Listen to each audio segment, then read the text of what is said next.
Hey everybody, it's Jason Blaha here, and I'm just sitting here in my robe drinking my morning coffee looking sexy as hell as usual. And for those of you who say I don't look sexy as hell when I do these videos in my robe, nobody cares what you think. I didn't ask you shit.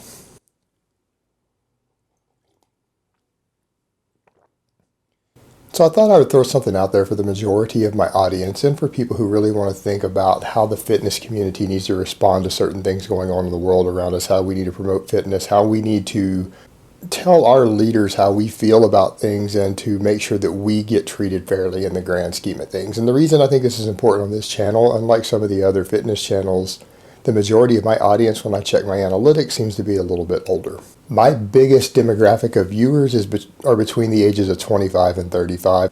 So I think with my audience, it's okay to discuss a little more mature topics like this, things of relevance to us. And the reason this is important for those of us in the fitness community, the 5% of us, the 10% of us out there who are actually genuinely, actively working on our own fitness, our own health, we care about these topics, comes down to the political issues that involve socialized medicine and the obesity epidemic in America. And this becomes important for us, not just for us as Americans, this becomes important for other countries out there, a lot of my viewers in other countries that already have some kind of socialized medicine in place. The obesity epidemic that started in America seems to be spreading now to a lot of your countries, and you guys are going to have to deal with this in the future. Also, it might be a good idea to start deciding what you guys want to do about it. Now, the thing over here, I'm going to set aside my opinions on socialized medicine and things like that. That's really irrelevant. My personal opinion doesn't matter because it seems to be happening irrespective of what I want or think about it. But that is the direction we seem to be leaning. That is the direction the current president of the United States is pushing us. There seems to be a sizable chunk of the population that wants a socialized medicine.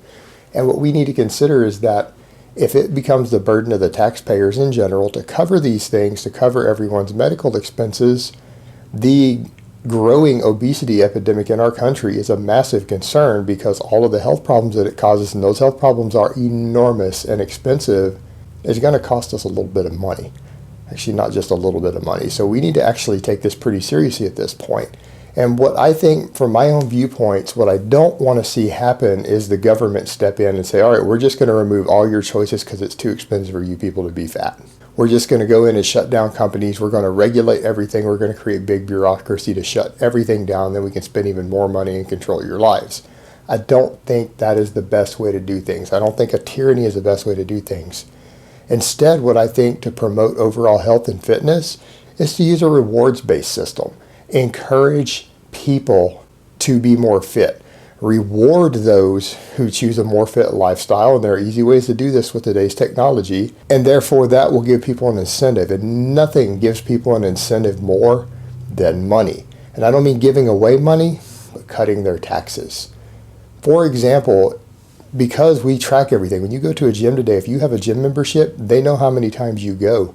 If you have anyone who has, say, an active gym membership, and their gym can give them a piece of paper, just like your W-9, that says that you have actively gone to the gym an average of at least twice a week for the entire fiscal year, which means a minimum of 104 gym visits where you checked in, because at my gym you scan in, they have records of that, they know when you scanned in, then you could get a massive tax deduction, $5,000, $10,000 off of your taxes, a $10,000 tax deduction because you have chosen a lifestyle that will burden the system tremendously less statistically than the other average citizen and taxpayer.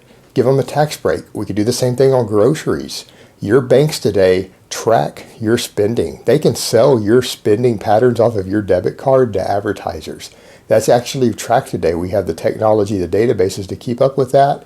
It's unavoidable at this point. That's just the world we live in, like it or not. But your bank could also track your grocery and food spending and run just a system for your forms that if someone is spending at least 80% of their money for food, if not more, on unprocessed foods, whole foods instead of processed junk, refined junk, fast food, candy, cake, ice cream, sodas at the grocery store, if they are spending a large enough chunk of their money, we could set a threshold on this. It could be 80%, 90%, whatever, on whole foods. Then again, let's give them another tax break. Give people tax breaks to lessen the burden on the taxes of the people who choose to be healthy and therefore are harming the system less. They're spending less of the system's money, less of the taxpayers' money because of their chosen lifestyles.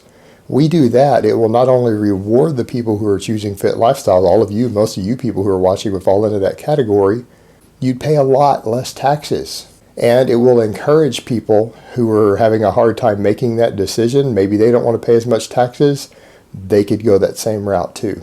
So rather than make each individual line item tax deductible or something like that to complicate it, we could use the modern technology just to where your bank off your debit cards could, bam, for the IRS, and your gym could do the same thing to get you very large tax deductions based upon the fact that you live a fit lifestyle. And if you do both of those, for most people, that will drop you down a full tax bracket at the bare minimum as a result of doing that. Some people would end up paying 10 or 20 or 30% less total taxes as a result of doing that. And I think that's a great way to work the system, because it would not only reward the people who are already being fit, it would encourage the general population who simply don't want to pay as many taxes to help with the socialized medicine, which is going to be largely needed because of the obesity epidemic and lifestyle-induced diseases.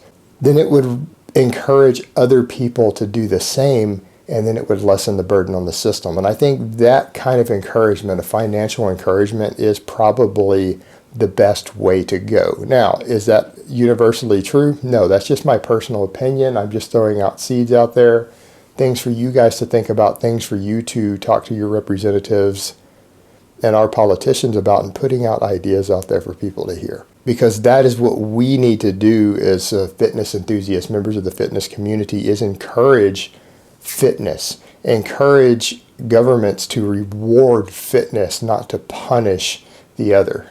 A rewards-based system works very, very well for getting people to do good things. All right, guys, but that's really all I have to say on that today. I hope it's been informative, and I will talk to you guys next time.